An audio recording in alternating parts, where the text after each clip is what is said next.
Mesdames et messieurs, bonjour et merci de regarder RTI 1. Vous êtes au cœur de la démocratie ivoirienne. Nous sommes le lundi 19 janvier 2026. Il est précisément 9 heures passées de quelques minutes seulement. Et dans quelques instants, les cloches de l'Assemblée nationale au plateau retentiront pour marquer l'ouverture de la première session ordinaire de l'année 2026. Une session historique, comme vous pouvez le voir sur les images avec le nouveau président de l'Assemblée nationale, Jérôme Patrick Achi, qui reçoit en ce moment les honneurs militaires. Une session historique qui fait justement suite aux élections législatives de décembre 2025. Session historique également parce qu'il s'agit de la toute première de cette nouvelle législature 2026-2030 placée sous la présidence de M. Jérôme Patrick Achi, comme vous le voyez en ce moment sur les images, comme je l'ai dit, qui reçoit en ce moment les honneurs militaires. Une session qui sera dirigée par M. Patrick Achi, qui a été élu président de l'Assemblée nationale le samedi dernier avec 84,98% des voix. C'était au cours de la séance inaugurale qui s'est tenue le même samedi pour l'installation formelle des nouveaux députés. Pendant donc un peu plus d'une heure de temps, nous serons ensemble pour suivre ce rite républicain entre solennité, enjeux budgétaires et réformes sociales. À quoi faut-il s'attendre pour ce semestre législatif? Et pour en débattre en plateau, j'ai le plaisir de recevoir deux experts et non des moindres, reconnus dans leurs différents domaines d'activité. Il s'agit dans un premier temps de Madame Viviane Clotilde Aïpo. Bonjour, vous êtes administrateur, membre de la direction de la législation et de l'assistance aux commissions au sein du Parlement. Bonjour Aboulaye. Merci beaucoup d'être présente ce matin. Avec vous, nous allons entrer dans la cuisine de l'Assemblée nationale pour essayer de comprendre un peu comment est-ce que les lois sont préparées, comment les commissions vont fonctionner pour cette nouvelle législature. Donc, vous aurez la parole dans quelques instants. En face de vous, nous avons le docteur Christian Arnaud Adjelou, enseignant-chercheur au département de droit de l'université Félix Houphouët de Cocody. Bonjour, docteur. Bonjour, Abdoulaye. Merci d'avoir répondu à notre invitation. Vous allez nous aider à décrypter les rapports de force politique au sein de l'Assemblée nationale et l'impact des décisions de l'hémicycle justement sur le quotidien des populations ivoiriennes. Nous ne serons pas seuls. Nos équipes sont déployées à l'Assemblée nationale. Michel Digré est en zone de décryptage avec des élus et des consultants également pour entrer dans le vif des dossiers. Nous aurons également Alexis Ouedraogo dans la main courante, plus près de l'effervescence et des coulisses de cette rentrée parlementaire. Bienvenue à tous, le direct commence maintenant, chers messieurs et chères madames. Alors nous commençons avec Viviane Aïpo. Dites-nous, la session qui s'ouvre maintenant, c'est le troisième lundi du mois de janvier, conformément à la Constitution ivoirienne. Quel est l'enjeu technique de démarrer justement l'année législative si tôt? Merci Aboulaye. Cette session-là, c'est la toute première de la législature. Troisième législature de la Troisième République. C'est ça. C'est donc la rentrée des classes pour les nouveaux députés. Le samedi dernier, le président a été élu. Le nouveau président. Le nouveau président. Oui. Aujourd'hui, il ouvre la première session ordinaire telle que c'est indiqué par la Constitution de la République de Côte d'Ivoire. Et à partir d'aujourd'hui, les choses vont aller vite. Il a 30 jours pour constituer le bureau. En arrière-plan, les groupes parlementaires devront être constitués pour aider à la désignation des différents députés qui seront répartis dans les différentes commissions permanentes. Alors pourquoi 30 jours précisément? C'est ce que dit le règlement de l'Assemblée nationale. Il a un délai de 30 jours. Il peut le faire en moins de 30 jours. Et je pense que c'est ce qui va se faire. Le temps de consultation Le temps de consultation, le temps de vérifier les CV des députés et consulter les groupes parlementaires. Ce sera mis en place et soumis à la plénière. Très bien, poursuivez. Donc voilà. Pour l'instant, c'est ce qu'il y a à faire. Par la suite, on s'occupera des tests en instance. Le calendrier sera fait par la conférence des présidents. Donc vous voyez qu'il faut que les organes soient mis en place parce que la conférence des présidents, elle est constituée du président, des vice-présidents, des présidents des groupes parlementaires et des présidents des commissions. Or, c'est la conférence des présidents qui élabore le calendrier des travaux. Donc il faut que les organes soient d'abord mis en place pour qu'on puisse parler travail. Et donc l'enjeu technique en ce qui concerne le démarrage de l'année législative, il faut se baser sur la Constitution, comme vous venez de le La dire. Constitution et le règlement de l'Assemblée Et le nationale. règlement intérieur. Docteur Adjelou, ouvrir une session en janvier, est-ce un signal de mise au travail immédiate pour les députés après la fête de fin d'année et les élections législatives auxquelles on vient de participer, justement? Merci pour votre question. Je dirais que c'est conformément à la Constitution, puisqu'on sait qu'il y a une réforme constitutionnelle. Au départ, nous étions sur une session qui partait du mois d'avril à décembre. Et là, nous sommes passés à 2 sessions pour une question de cohérence. Question de cohérence. Oui, une question de cohérence oui. avec le programme du gouvernement. D'accord. Avec le programme du gouvernement. Puisqu'on sait qu'en général, le gouvernement part en vacances à partir de juin-juillet. Voilà, donc on a voulu, pour une question de cohérence, faire en sorte que les travaux parlementaires, ça rime avec le calendrier gouvernemental.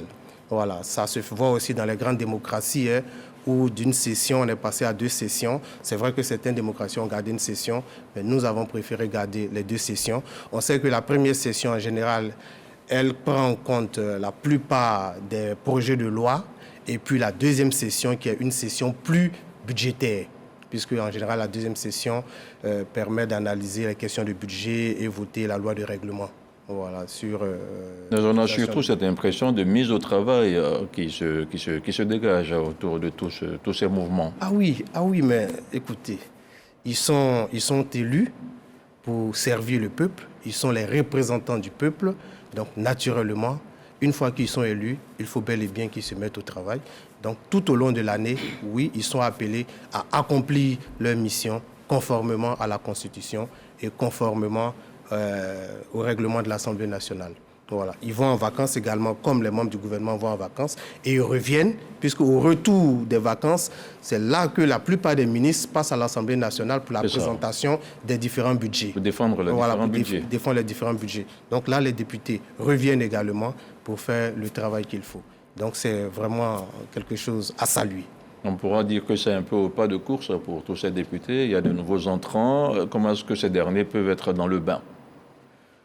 Ah oui, bon, en général, pour les nouveaux députés, je pense que certains ont l'expérience, même si on est nouveau. Là, on parle des anciens. Oui, là, les anciens, oui, ils ont déjà l'expérience. Pour les nouveaux, je pense qu'il doit y avoir forcément un système de mentorat au niveau de l'Assemblée nationale pour qu'ils soient accompagnés. Je pense que quand ils arrivent d'abord à l'Assemblée nationale, ils sont accueillis, on leur indique tout ce qu'il y a lieu de faire, la documentation, la paperasse, et puis ensuite, ils sont intégrés à des groupes, à des commissions. C'est ça. Ils sont intégrés à des commissions. Donc, au sein des commissions, je pense qu'ils arrivent facilement à commencer à développer des aptitudes, des rudiments, et puis ça se met très tôt dans le bain. Voilà. C'est bien cela, Viviane, pour l'accueil pour le nouveau député. Oui, Aboulaye, merci. Les députés sont élus par le peuple. Ils n'ont pas forcément la qualification qu'il faut. Ils ont les compétences. On peut être docteur en sciences, mais on n'a pas la pratique parlementaire. D'accord. Et donc, quand ils arrivent, en pratique, on va à un séminaire d'imprégnation. Qui dure combien de temps? Sur une semaine, on leur explique l'organisation et le fonctionnement. C'est vrai qu'il y a des documents, mais il faut qu'ils soient dans le bain. Il faut qu'ils soient dans le bain. Donc, ils sont informés, ils sont renseignés sur l'organisation et le fonctionnement de l'Assemblée nationale. Et au sein de la direction de la législation et de l'assistance aux commissions, dont je suis un des membres, il y a une prise en main encore. D'accord. Jusqu'à un certain niveau. Ils sont donc informés, ils sont renseignés sur l'organisation, pourquoi participer aux séances, à quoi ça sert, à quoi on s'expose quand on n'y participe pas, comment ça fonctionne, comment faire les amendements, comment les proposer en commission et à quelle date les proposer en plénière. Tout ça, ils sont informés. Quelle est leur participation, comment proposer des questions orales, comment proposer des séances d'information, Les séances d'information, ils sont renseignés sur les questions. Alors, à vous écouter, on comprend aisément qu'un député peut être interpellé s'il ne participe pas aux différentes sessions. Tout à fait. De quelle façon? Quand il manque à toutes les séances d'une session, il est interpellé. Il est interpellé par l'Assemblée nationale. Il est amené à s'expliquer, à justifier sa non-présence aux séances. Par écrit ou publiquement? Par écrit. D'accord. Par écrit. Et s'il ne répond pas, il est encore convoqué. S'il ne répond pas, il y aura une ponction sur ses indemnités. Mais même avec la ponction, on va encore lui demander de donner des explications. Et il est convoqué par qui? Le secrétaire général? Il est convoqué par le président, bien sûr, le bureau de l'Assemblée nationale. Très bien. Alors, vous gardez la parole. En tant que membre de la direction de la législation de l'Assemblée nationale, comment avez-vous préparé le panier de loi, si je peux l'appeler ainsi, qui sera soumis aux députés dès aujourd'hui? Alors, il faut dire que nous avons près d'une vingtaine de tests en instance. L'Assemblée nationale a été saisie de certains tests, mais au vu de la spécificité de la mandature qui vient de s'achever, ces tests-là n'ont pas pu être analysés au cours de la deuxième session. Il est vrai que c'est une session budgétaire, mais il arrive qu'on analyse certains tests. Mais nous avions 2 échéances électorales. Et donc, il fallait quand même se conformer à ce calendrier-là. Ce qui a fait que l'Assemblée nationale a des tests en instance. Près de 20 tests. Ils seront programmés. Et la conférence des présidents, qui élabore le calendrier des travaux, dira à quelle commission il faut affecter tel ou tel test. Il y a déjà le projet qui est là. La conférence des présidents, quand la conférence des présidents sera mise en place, ils vont adopter, ce sera soumis à la plénière. On donnera 2 semaines en pratique aux groupes parlementaires pour préparer leur déclaration. C'est ça. Et puis en fonction du calendrier établi, les travaux législatifs vont débuter. Alors, merci pour cette précision de haute clarté. Comme je le disais il y a quelques instants, l'Assemblée nationale de Côte d'Ivoire a un nouveau président. Il s'agit de l'ancien Premier ministre Jérôme Patrick Achi. Il a été élu le samedi dernier. On regarda le compte-rendu de Moussa Konaté, justement, sur cette élection qui s'est déroulée en direct sur RTI-A. Sans surprise, Jérôme Patrick Achi est élu président de l'Assemblée nationale.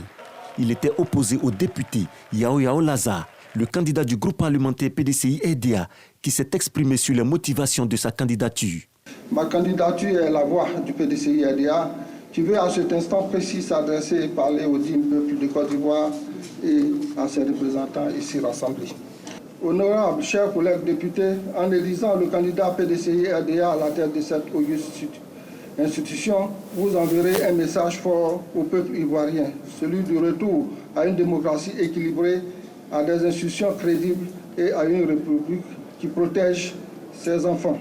Sur 251 suffrages exprimés, le candidat du groupe parlementaire RHDP obtient 215 voix, soit 84,98%, contre 36 voix avec 14,23% pour son adversaire. À peine installé au Pêchois, Jérôme Patrick Achi prononce son premier discours.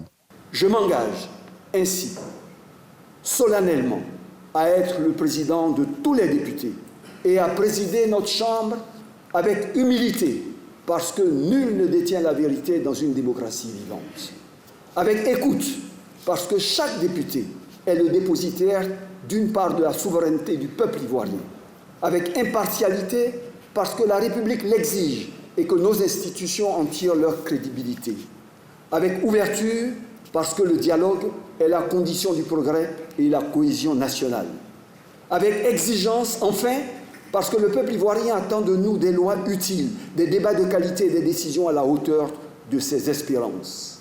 Jérôme Patrick Achi traduit également sa reconnaissance au chef de l'État, Alassane Ouattara. La confiance constante qu'il m'a accordée au fil des responsabilités qu'il a bien voulu me confier m'honore et m'élève. Oui, elle m'engage, elle m'oblige, elle m'impose plus que jamais le devoir de servir avec loyauté, la rigueur et le sens de l'État les plus élevés qu'ils soient à ce poste.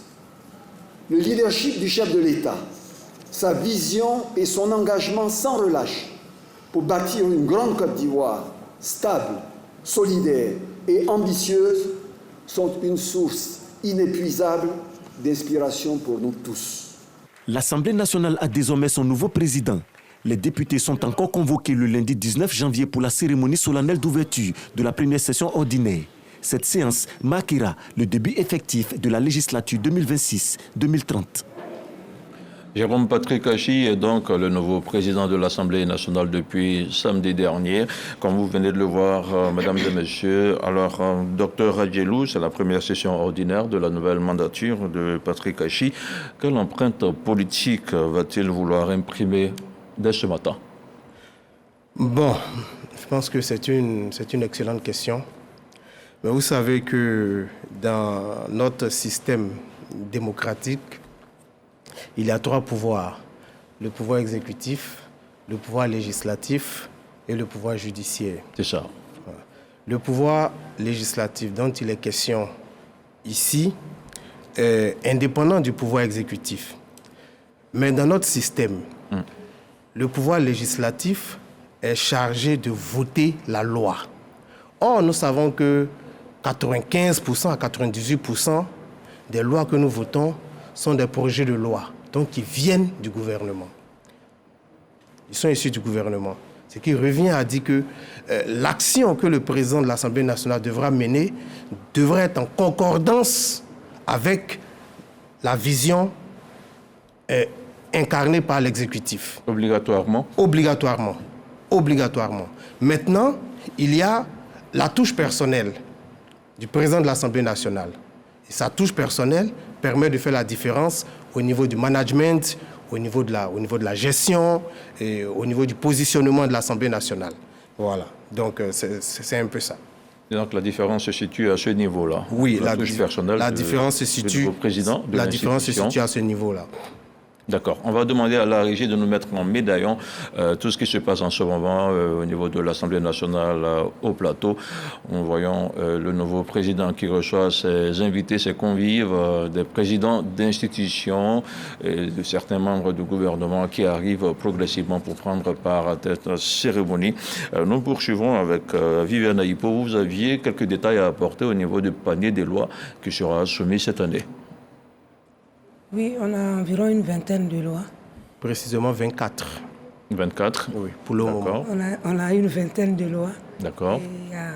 Il y a une particulièrement qui m'a intéressée, pas que les autres ne soient pas importantes. Elles sont toutes aussi importantes que plutôt une vingtaine de projets de loi, parce que ce ne sont pas encore des lois.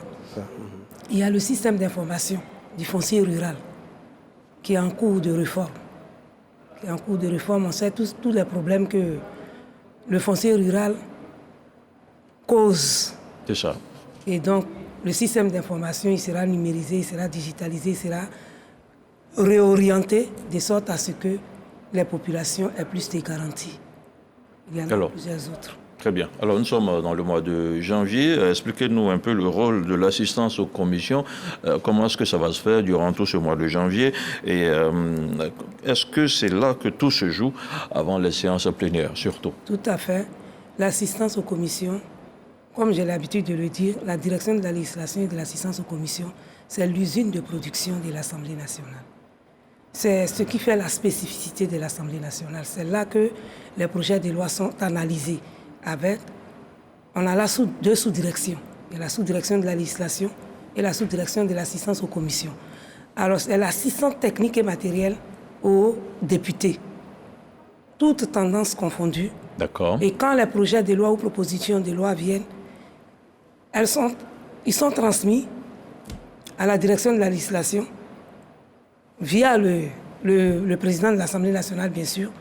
Et on fait une analyse avant toute chose. Une analyse technique. On voit la portée politique, la portée surtout juridique, sociale, économique du projet ou de la proposition. On tient compte de tous ces aspects-là. C'est cette analyse-là qu'on fait en arrière-plan. Mais nous sommes en arrière-plan. C'est ça. Donc, après, cette analyse est soumise au président de commission qui partage avec les membres de la commission. Et chacun, selon l'idéologie et selon son groupe parlementaire, va en saisir les reformulations à adopter. En plus, nous regardons s'il y a des erreurs matérielles. nous regardons la portée, l'applicabilité du test proposé. C'est toutes ces analyses-là que nous faisons en vent. Bien sûr, les groupes parlementaires feront leur analyse, mais nous faisons l'analyse pour tous les députés. Donc, on met à la disposition des commissions.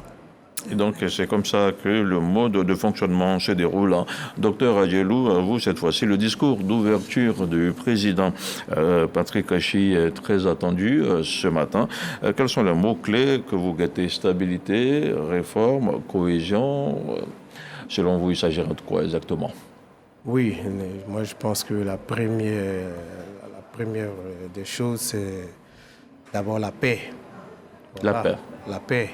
Ensuite, la stabilité. Voilà, la paix, stabilité et puis progrès économique. Pourquoi forcément la paix, selon vous? Oui, mais parce que sans la paix, on ne peut rien bâtir. Le président de la République, depuis son accession à la magistrature suprême en 2011, a consenti d'énormes sacrifices pour que nous ayons la paix. C'est parce que nous avons la paix que nous avons pu avoir aujourd'hui tous ces grands succès économiques, développement des infrastructures, tout ce que nous voyons, ces avancées économiques majeures que la Côte d'Ivoire a pu réaliser. C'est dans un environnement de paix. Et je parle aussi de paix parce que nous sommes dans un environnement, dans un contexte sous-régional qui est très mouvant. Qui est très, très tendu. Qui est très avec tendu. Des pays qui nous entourent, qui ont des difficultés. Des difficultés majeures de nos voisins, avec des tentatives de coup d'État. Avec surtout la question du terrorisme. La question du terrorisme à nos frontières, le développement du djihadisme, avec les infiltrations à nos frontières, etc. etc. Donc la paix, la stabilité seront les maîtres mots. Ensuite, il faut toujours renforcer nos acquis économiques. Et le président de la République, dans son discours du 31 décembre, a parlé de ça, renforcer nos acquis économiques afin de continuer à améliorer le quotidien de nos populations. Donc je pense que ça, vraiment, ça va être les maîtres mots. Paix, stabilité et puis renforcement de nos acquis économiques. Je pense que ce sera vraiment les maîtres mots. Maintenant, il arrive dans une maison. Il devient le nouveau maître de la maison. C'est ça. Il va devoir imprimer sa marque. Vous l'avez dit tout à l'heure. Oui, il va devoir imprimer sa marque parce que dans une maison aussi, c'est quand il y a la cohésion que tout avance. Donc je pense qu'il va falloir jouer aussi sur ça. Voilà. Alors, à vous entendre, on a comme l'impression que le Parlement est divisé. Divisé? Oui, quand vous parlez de cohésion, de rassemblement et tout. Non, le Parlement n'est pas divisé. D'accord. Mais au niveau du Parlement, il y a des forces vives. C'est clair. Il y a des forces vives qui sont de différentes tendances. Ce qu'on reconnaît au président Adama Bictogo, c'est d'avoir fait l'unanimité avec toutes les tendances confondues de l'Assemblée nationale. Très bien. Il a su jouer sur cet aspect-là pour vraiment ramener la rassembler tous les députés autour d'une même cause. On voit à l'image l'arrivée de la présidente du Sénat, Mme Kandia Camara, qui revient fraîchement d'un séjour à Conakry où elle a participé à la cérémonie d'investiture de tout nouveau président élu, le général Mamadi Doumbouya, qui va présider aux destinées de la République de Guinée pour cette année. Alors, Viviane Aïpo, à vous cette fois-ci, existe-t-il des textes de loi qui n'ont pas pu être votés au cours de l'année 2025 et qui reviendront automatiquement au cours de cette année sur la table des députés, surtout en ce mois de janvier? Oui, Aboulaye. Je parlais tantôt de tests en instance. L'Assemblée nationale a été saisie de certains tests qui seront certainement programmés. C'est quoi ces textes exactement? Et pourquoi ces textes n'ont pas pu être votés? Je vous parlais du test relatif au système d'information du foncier rural. Il y en a plein d'autres. Comme je le disais, l'année 2025 était une année particulière pour l'Assemblée nationale. Et je dirais même pour le Parlement ivoirien. Mais surtout l'Assemblée nationale, parce que c'est l'Assemblée nationale qui était engagée dans deux types d'élections. Quoi qu'on dise, ce sont des hommes politiques. Et le calendrier de la deuxième session a été calqué sur le calendrier des élections présidentielles et les élections législatives. Et donc, le calendrier a été fait de telle sorte que seuls deux tests ont pu être analysés, alors qu'il y en avait d'autres en instance. Ces tests-là seront programmés cette année. D'accord, des textes qui seront soumis donc aux différentes commissions selon le champ des compétences, C'est ça. selon les attributions des commissions. Voilà un peu. Alors, nous avons l'arrivée du vice-président de la République, M. Kone Temoko Méliet, que vous pouvez voir sur le tapis rouge, qui reçoit également à son tour les honneurs militaires. Le vice-président de la République qui vient apporter un cachet spécial à cette cérémonie de ce matin et qui conforte un peu plus, davantage, le nouveau président de l'Assemblée nationale dans le nouveau rôle qui lui est conféré par le chef de l'État, le président Alassane Ouattara. Et donc le vice-président Temoko Méliet Kone qui reçoit en ce moment, comme je le dis, les honneurs militaires avec en face de lui la garde républicaine. Il va maintenant se tourner vers le président de l'Assemblée nationale, Jérôme Patrick Achi, qui lui réserve le chaleureux Akwaba, qui va ensuite lui permettre de pouvoir entrer au sein de l'hémicycle. Voilà, l'échange entre les deux personnalités, la chaude poignée de main et ensuite la photo pour matérialiser cet instant ô combien important pour la vie de la nation ivoirienne et surtout pour la démocratie ivoirienne.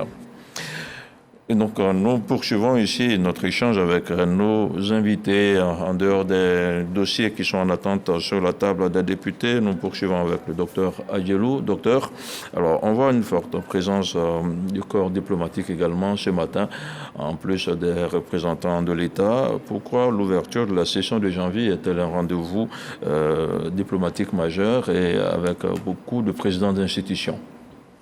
Oui, mais tout part d'abord du rôle même de l'Assemblée nationale dans l'architecture institutionnelle de notre pays. On sait que l'Assemblée nationale joue un rôle essentiel, un rôle fondamental. Et à l'ouverture de la session, il est de coutume que des chefs d'institution viennent apporter leur soutien, leur concours au président de l'Assemblée nationale qui commence donc sa session. Elle a dit tout à l'heure la rentrée des classes. Voilà. Et on sait que l'Assemblée nationale ivoirienne est membre également de plusieurs associations internationales des parlementaires, comme par exemple l'APF et puis également le Parlement de la CEDEAO également. Donc il est de bon aloi que, en général, on invite les parlements frères pour venir nous accompagner, voilà, dans ce moment empreint de solennité. Un grand moment empreint de solennité, comme vous le dites. Le président Jérôme Patrick Achi, qui a donc été élu samedi dernier, une élection qui s'est déroulée sans incident, de la meilleure des façons. Je vous propose maintenant de regarder la réaction des parlementaires au sortir de cette élection. Un reportage de Nou Sangaré. L'Assemblée nationale de Côte d'Ivoire a désormais un nouveau président. Patrick Achi a été élu à la tête de l'institution à l'issue de la séance inaugurale de la nouvelle législature. Un choix salué par de nombreux députés qui voient en lui un homme d'expérience. Je pense que c'est un bon choix. C'est un très bon choix pour nous, les nouveaux députés. Et il pourra aussi apporter sa touche, sinon sa pierre à l'édifice. C'est une personnalité reconnue en Côte d'Ivoire, un homme d'État, un homme d'expérience, un élu qui a occupé les plus hautes fonctions au niveau de l'État de Côte d'Ivoire. C'est lui qu'il nous faut pour booster cette Assemblée nationale au niveau international auprès du président Alassane Ouattara. C'est un bon choix, c'est un monsieur qui rassemble et il parle avec tout le monde et je pense qu'il va réussir son mandat. Je vraiment souhaite à M. Patrick Achi une excellente santé d'abord et puis une bonne chance. Et qu'il sache que nous sommes là, que nous allons vraiment l'épauler, qu'il peut compter sur nous les femmes aussi. Il connaît les dossiers et puis je crois qu'au regard de sa position transversale au niveau de l'exécutif, il n'y a pas, de mon point de vue, personne mieux indiquée pour diriger, n'est-ce pas, l'hémicycle. Le président est le garant de la nation. Alors son choix, je crois que c'est un bon choix. Nous adhérons, c'est pour cette raison que nous sommes ici. Nous allons le soutenir dans ses tâches. C'est un homme de dossier. Je pense qu'avec toute son expérience et tout son parcours de l'administration, je pense qu'il peut être un très bon président pour l'Assemblée nationale. Si cette élection fait presque l'unanimité, certains députés appellent toutefois à une assemblée plus inclusive, davantage ouverte au débat démocratique et au contrôle de l'action gouvernementale. Et quand vous êtes élu président de l'Assemblée nationale, c'est une charte de coordination qui permet à tous les députés, quel que soit leur bord politique, de s'exprimer, de faire remonter les revendications des populations et faire fonctionner l'Assemblée nationale qui doit jouer un rôle de contrôle du travail gouvernemental. Et le PDCI-RDA, qui est un parti dans l'opposition, jouera son rôle d'opposant et contribuer donc à l'animation de l'Assemblée nationale. Nos attentes, c'est que le dialogue soit permanent au sein de l'hémicycle, que les minorités que nous sommes en tant qu'indépendants, nous puissions bénéficier de l'écoute du président. Kashi, qui était un homme de dialogue, qui était un homme de compromis, saura concilier et réconcilier les Ivoiriens et surtout saura mettre en place une assemblée dans laquelle l'expression de la démocratie et l'expression de nos populations seront une réalité. Les députés n'ont pas manqué de saluer le travail de son prédécesseur à la tête de l'institution. Et vraiment, je tenais aussi à féliciter le président sortant Adama Biteko pour son courage, pour son développement, pour ce qu'il a fait pour l'Assemblée nationale et ce qu'il a fait pour la Côte d'Ivoire. Ma profonde gratitude au président Adama Biteko pour tout son dynamisme qu'il a apporté lors de la législature passée à la tête de cet hémicycle. Désormais, c'est à l'hémicycle que Patrick Kachi devra transformer la confiance des députés en actions concrètes au service des Ivoiriens. Voilà un reportage de Noussangaré. Réaction, chers invités, sur cette réaction des différents députés, justement, sur l'élection du nouveau président de l'Assemblée nationale, Viviane Aïpo. S'il vous plaît. Réaction. Quelle réaction avez-vous vis-à-vis du reportage qui vient de passer, notamment en ce qui concerne l'appréciation des uns des autres sur l'élection du nouveau président de l'Assemblée nationale? Merci, Aboulaye.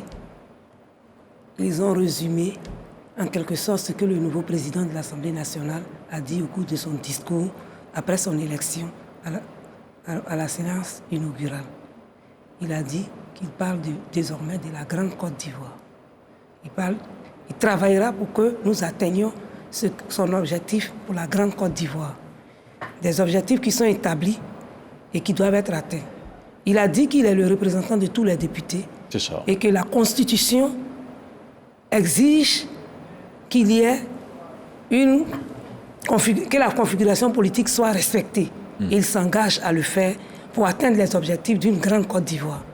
Et je pense que c'est ce que les députés ont résumé, chacun selon son appréciation. Alors, docteur Aïpo, sinon, docteur Adjelou, autant pour moi, on voit parmi ces nouveaux députés, des journalistes et tout ça. Qu'est-ce que ça vous inspire exactement? Mais ça traduit la diversité d'opinions et la diversité de profils et de compétences au sein de notre Assemblée nationale. C'est de bonne guerre et je pense que c'est intéressant puisque chacun dans son domaine peut apporter son expertise, peut apporter son expérience sur l'analyse des lois, la compréhension des lois. C'est vraiment important qu'on ait ce regard-là assez diversifié. Je pense que c'est important. Et que cela signifie qu'on va vers l'enrichissement des différents débats au niveau de l'hémicycle. Ah oui, c'est absolument nécessaire. C'est vrai qu'il y a certains profils qui sont partis de l'hémicycle. Je pense par exemple à mon ami Abdoulaye Ben Meïté, pour qui j'ai une pensée, ancien président de la Commission des affaires générales et institutionnelles. C'est ça. Voilà, je pense aussi à mon ami Famoussa, le député de Divo, qui présidait la Commission des affaires étrangères. Mais il y a aussi de nouveaux profils qui sont entrés. Donc le débat, Commission des relations extérieures. La Commission des relations extérieures, autant pour moi. Donc il y a de nouveaux profils qui sont entrés. Les Guillaume Bateau sont entrés. Il y a des jeunes aussi qui sont entrés. Oui. Je pense que ça, c'est vraiment quelque chose à saluer. Donc on a plusieurs profils, on a plusieurs tranches d'âge au sein de l'hémicycle. Donc ce maillage-là pourra nous donner vraiment des débats de qualité. On a des jeunes aussi qui sont dans le domaine de l'entrepreneuriat. Qui sont vraiment des entrepreneurs, donc qui sont des investisseurs, donc qui sauront aussi quoi dire, par exemple, sur les débats. Je sais qu'il y a un test aussi qui est sur la table, c'est celui de la ZLECAf, voilà, qui est sur la table aussi. Donc je pense que les débats à venir seront très, très intéressants et très enrichissants. Connaissant aussi le profil du nouveau maître des lieux, je pense que ça promet. Donc ça promet.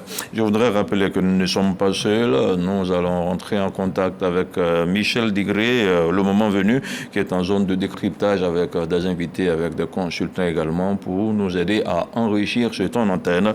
Nous aurons également Alexis Zawin-Rargo dans la main courante avec des réactions à chaud au plus près de l'effervescence et des coulisses avec les différents membres du Parlement. Viviane Aïpo, dites-nous, comment se déroule la conférence des présidents qui doit fixer le calendrier de travail pour les mois à venir? Alors, merci Aboulaye.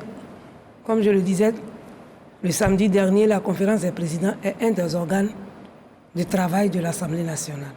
Parce qu'il y a les organes politiques et puis il y a les organes administratifs. Nous faisons partie des organes administratifs. La conférence des présidents, pourquoi on dit que ce sont des organes politiques? Parce que c'est le politique qui décide de la composition, comme on l'a dit. Les groupes parlementaires, ce sont les politiques eux-mêmes, les députés eux-mêmes qui décident d'appartenir à tel groupe parlementaire selon leur idéologie, selon leur vision. Le bureau est composé de tous les députés selon leur appartenance à quelque groupe parlementaire que ce soit, mais toujours en respectant les droits de l'opposition parlementaire et du groupe parlementaire majoritaire, bien sûr.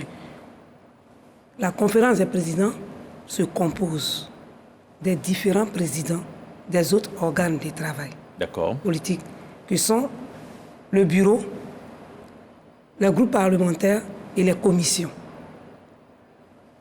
Et donc, la conférence des présidents a pour tâche essentielle d'élaborer le calendrier des travaux parlementaires qu'on appelle aussi ordre du jour des travaux parlementaires. C'est ça.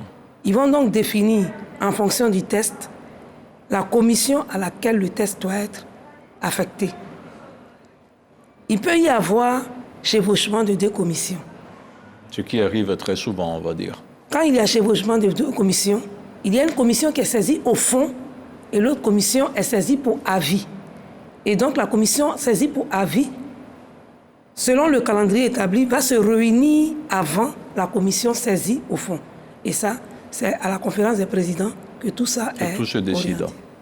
Très bien. Et la plénière, le calendrier que la conférence des présidents aura adopté sera soumis à la plénière, donc à l'Assemblée des députés pour adoption.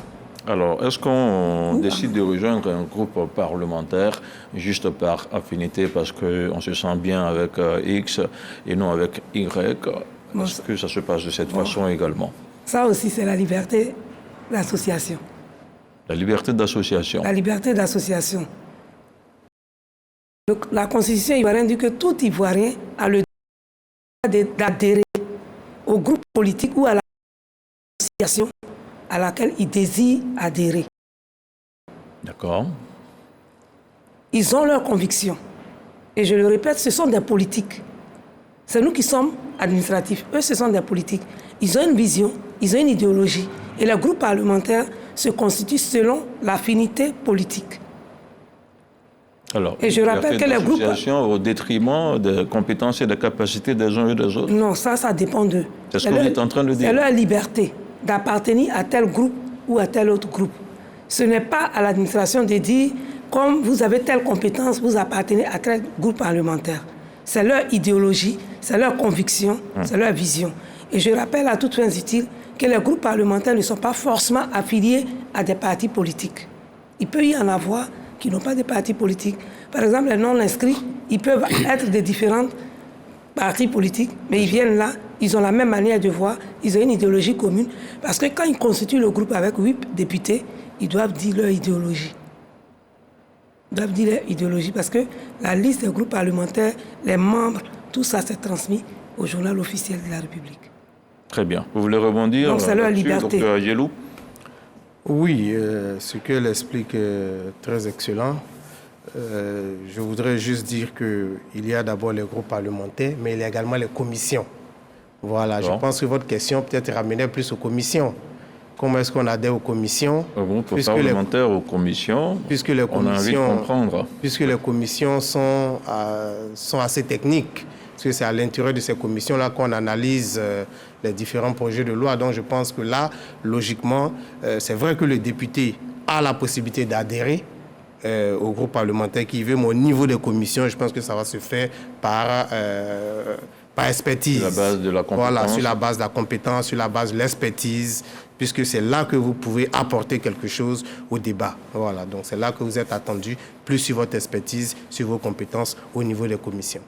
Alors, nous sommes en janvier, c'est le mois des vœux, le mois de décembre est passé. Alors, si l'Assemblée nationale devait faire un vœu pour la Côte d'Ivoire en 2026, quel sera-t-il selon vous? Une question pour deux. Viviane, allez-y. Merci Aboulaye. Oui. Avant de passer aux vœux de l'Assemblée nationale pour 2026, C'est ça. j'aimerais revenir sur la question des groupes parlementaires. Je le disais samedi dernier, il y a la compétence. Ça fait partie de ce qu'on leur demande pour leur enrôlement, leur curriculum vitae. C'est ça. Mais il y a aussi la vision des groupes parlementaires. Et les commissions sont constituées en tenant compte des compétences des députés, mais également de l'avis de leur groupe parlementaire, qui orientent selon leur vision aussi les députés. Parce qu'il peut y avoir les compétences, mais sur le groupe parlementaire, il y a 6 commissions permanentes. Parlementaires permanentes. Sans parler de la commission d'évaluation des politiques publiques qui, elle, émane des 6 autres commissions à raison de 4 députés par commission permanente. Et donc, dans les 6 commissions permanentes qui travaillent sur les textes de loi, il y a certes la compétence, mais on regarde aussi le groupe parlementaire, on regarde le nombre de personnes, son effectif. Son effectif va orienter, selon son choix, 3, si par exemple ils sont 18 dans les 6 commissions. Mais il peut arriver qu'ils aient moins. Or, ils veulent voir un de leurs membres dans telle commission. Ils vont donc faire la proposition avec argument. Et cette proposition... C'est un arbitrage assez complexe, on va dire. Leur arbitrage compte. Leur arbitrage compte. Donc, c'est les deux réunis. C'est les deux réunis qu'on se sert pour orienter les députés dans les groupes parlementaires. Maintenant, s'ils devaient faire un vœu, c'est la nouvelle année, non? C'est ça, justement. Donc, j'allais vous relancer à propos. Ils vont voter des lois ils vont dire qu'ils voteront des lois qui vont dans l'intérêt des populations. Parce que ce sont les représentants de la nation. Ils n'ont pas autre chose qu'à faire qu'à respecter ce que la Constitution leur dit. Donc leurs vœux doivent être conformes à ce que la Constitution leur recommande. Ils peuvent par exemple dire que cette année on évaluera le gouvernement comme il se doit, dans l'intérêt des populations, non pas pour satisfaire l'ego d'un tel ou d'un tel autre, mais pour respecter le mandat que vous nous avez donné, les attributions, nos fonctions. Voilà ce qu'on compte faire pour l'année 2026. Nous voterons des lois de qualité, des lois selon ce que nous devons faire pour vous. Docteur Adjelou, sur la même question. Bon, c'est le vœu des députés, c'est ça? Pour la Côte d'Ivoire, pour les Ivoiriens.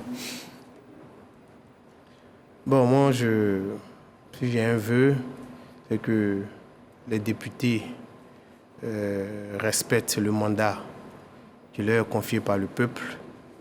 Ça, c'est très important. Mais également que les députés aient ce devoir de redevabilité là, vis-à-vis du peuple. Vis-à-vis des populations. Vis-à-vis des populations. Parce que ça, c'est fondamental et on constate que ça manque. Quand les populations vous font confiance, vous êtes élus pour représenter le peuple. Il faut revenir vers le peuple pour rendre compte, pour dire que vous m'avez désigné pour vous représenter. Je suis parti en mission. Voici ce que nous avons fait. Voici ce que j'ai pu faire en votre nom. Rendez compte au peuple. Je pense que ça, c'est mon vœu le plus cher. Et donc c'est une mission à laquelle chaque député doit se soumettre obligatoirement. Ça permet de créer cette cohésion, cette harmonie entre élus et le peuple et les populations. C'est ça. Alors, on a bien compris la signification de la rentrée de janvier avec les différentes procédures expliquées par vous, non seulement Dr Adjelou, mais également par Mme Aïpo sur différents modes de fonctionnement de l'Assemblée nationale. Alors, en attendant de rentrer en contact avec nos collègues sur place à l'hémicycle, nous allons poursuivre ici avec cette fois-ci les grands chantiers législatifs de l'année 2026. On commence avec Mme Aïpo. On parle de réforme sur l'enseignement technique et sur les UIT. Alors, comment est-ce que la direction, sinon votre direction, accompagne la rédaction de ces textes spécifiques? Alors, après l'analyse, merci Aboulaye, après l'analyse technique, avant même l'examen en commission, des tests soumis. Il faut dire que c'est au niveau de la direction de la législation, en collaboration avec les rapporteurs généraux des commissions, que les rapports des séances sont rédigés. Mais il n'y a pas seulement la sous-direction de l'assistance aux commissions. Il y a la sous-direction de la législation où il y a le service des comptes rendus et il y a le service de la séance et loi. Et donc, quand le test est examiné, les rapports sont rédigés par la sous-direction de l'assistance aux commissions en accord avec les rapporteurs généraux des commissions. C'est juste un résumé synthétique de ce qui s'est passé en séance. Les modifications apportées sont mises en exergue en accord avec la sous-direction de la législation. C'est ça. Mais il y a le service des comptes rendus qui va faire la transcription de tous les détails des débats qui se sont déroulés. Fidèlement. Fidèlement. Au niveau de la sous-direction de l'assistance aux commissions, on fait un rapport synthétique. Mais le service des comptes rendus, ils font la transcription fidèle des débats. Donc, ils vont faire les procès-verbaux in extenso, mais ils vont faire les comptes rendus intégraux pour la plénière et puis les PVI pour la séance d'examen. Intégralement. C'est des documents qui sont gardés, les détails sont là. Et c'est transmis, c'est même pas quelquefois, c'est transmis au journal officiel. Et tout ça se fait dans combien de temps exactement? Bon, avec la modernisation, c'est plus rapide. Mais les rapports des commissions, on a souvent un délai de 5 jours pour les rédiger, pour se conformer, la vérification, et puis ça passe, parce qu'après l'examen, on va en adoption, en séance d'adoption. Et c'est établi, c'est indiqué dans le calendrier des travaux. Il y a la date de la séance d'examen, il y a la date de la séance d'adoption et il y a la date de la plénière. C'est la plénière qui adoptera définitivement. Mais au niveau de l'examen, seuls les députés membres de la commission votent. Mais tous les autres députés peuvent participer à l'amélioration du test soumis. C'est ça. À l'adoption, on voit la véracité des propos rapportés. Ça, c'est la commission. Et puis après, le test est transmis. En général, c'est 5 jours, c'est 1 semaine, ça dépend. Alors, comment est-ce que tous ces documents sont partagés entre les différents représentants de la nation? Quel est le process? Comment est-ce qu'ils reçoivent toutes ces informations en temps réel? Comment est-ce que ça fonctionne? Merci Aboulaye. Avec la digitalisation, oui, on les met déjà sur leur plateforme. Les commissions ont des plateformes aussi. Et la plateforme des députés et les commissions ont des plateformes. Donc, c'est transmis sur la plateforme des députés, transmis sur la plateforme des commissions et de façon physique, on les met dans leur casier. Et comment se font les amendements en cas de compréhension? Celui qui n'a pas accès à la plateforme, comment est-ce qu'il procède? Celui qui n'a pas accès à la plateforme, oui, il a le casier. Mais ils ont tous accès à leur plateforme, ils ont des tablettes. Ils ont des tablettes et ils ont la plateforme des députés, ils ont la plateforme des commissions. Dans le cas d'espèce. Et moi-même, je gère. D'accord. Et moi-même, je gère en accord avec le directeur de la législation. Donc, quand les tests sont numérisés, ils viennent, on les numérise et on leur transmet. De sorte à ce que le temps de venir chercher la copie physique, ils aient déjà eu connaissance de leur test. En général, quand ils n'arrivent pas à ouvrir le test, ils prennent langue avec nous et on essaie de les aider à entrer dans le document. Et à partir de quel moment on s'assure que tous les députés ont bien étudié les différents textes et que tout le monde est d'accord? En pratique, on donne 2 semaines. En pratique, ça peut être plus, ça peut être moins selon l'urgence de la question. Mais en pratique, les groupes parlementaires, les députés sont répartis dans les groupes parlementaires. Vous allez me dire, il y a les non-inscrits. Donc pendant que les groupes parlementaires se réunissent pour étudier le test, nous, on l'a déjà analysé, on met à la disposition de toutes les commissions. OK. Donc pendant que les groupes parlementaires se réunissent pendant 2 semaines, ils étudient le test. Au sein des groupes parlementaires, ils étudient le test. Et puis, quand ils reviennent pour l'examen, ils sont apprêtés. C'est eux-mêmes qui établissent le calendrier des travaux. Donc, ils ont le temps de lire les tests. Et donc, tous les députés sont sur le même niveau de compréhension. Ils disposent des mêmes outils pour pouvoir Ils disposent des mêmes outils pour analyser les tests. Ils disposent des mêmes outils, mais je rappelle que les groupes parlementaires ont des assistants aussi qui les aident à comprendre les tests, à les analyser. Est-ce que c'est le même cas de figure pour les suppléants Mais dès l'instant, la loi sur la suppléance c'est clair. Dès l'instant où le député se retrouve, il est nommé dans une fonction qui est incompatible avec celle des députés. Il active donc la suppléance. il active la suppléance. Et quand le suppléant vient, il a toute la place des députés. On ne lui dira pas que toi, tu es un député suppléant ou bien vous êtes un député suppléant, vous n'avez pas droit aux documents. Non, pas du tout.